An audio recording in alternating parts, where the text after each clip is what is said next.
life groups. Welcome to Talk It Out. I'm Marty Holden, and today I have a question for you. Do you ever hold on to something good for far too long? I mean, it's been good for this long. Why can't we just use every ounce of goodness in a thing? You know, and so we just kind of hold on to it, and eventually it's no good, and we don't understand why. And this kind of makes us human. As humans, we like to take everything and suck it dry until it becomes devalued, don't we?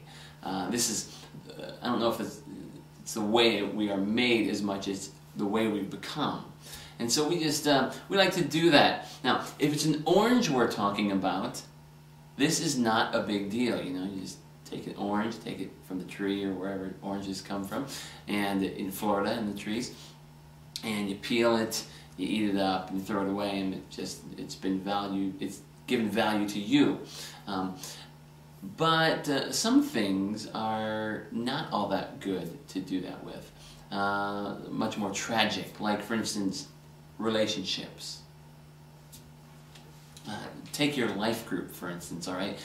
Your life group probably is so good, and you love coming there and hanging out with the people who are sitting around you, and it probably is an awesome time, an awesome community. But eventually, what will happen is maybe a connector, a major connector in your small group, someone who everybody kind of connects around, maybe that person will move away. Or maybe there will be some sort of relational fallout within the group. Okay, those things happen. But, and then you might wonder why you do the whole, why do I even do the whole church thing or do the whole group thing? But this is why, just as much as good community in our lives, we need to value and be able to value the first part of the Great Commission. Matthew chapter 28, verse 19, Jesus is about to ascend up into heaven. And so he talks to his disciples and he says, listen, this is what I want you to do. Go and make disciples of all the nations. In other words, I want you to go out and tell people that they were made to connect with God. Now, all of us have gone our own way, but plead with them to come back to God and then teach them what that means. Do you understand what that means for you? That means that you are Christ's ambassador. Not only his hands and his feet to serve others because he did, but you're also his mouthpiece.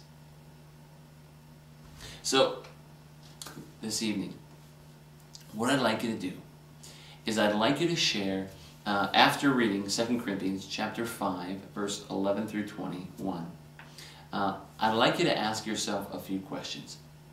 First of all, individually, do I really care about people returning to God? I mean, is that my heart? Do I have the heart of Christ in so much as I really want to see people come back to God? Okay, really important question. And then secondly, and this is more for the group, for your group, the second question is, what can we do to not become a clique, but a group of people who love community and also long to communicate the amazing love of Christ to a world who needs it? I mean, this is a two-way street. You want to be a group of people who love one another and a group of people who know each other and you can hang out at church on Sunday. But what about that person who has come for the first time? What about that person who's sitting by themselves at church? What about that person who needs encouragement outside of church and who needs to know that God has a place for them in his kingdom? Okay? So this is what I want to talk about. Looking forward to this Sunday, by the way. It's going to be an amazing time where we're going to announce a pretty major thing for Fellowship Church. So that's on Sunday at 10:30, starting on time. That's what we do. And so we'll see you then. Have a great night at Life Group. Get out.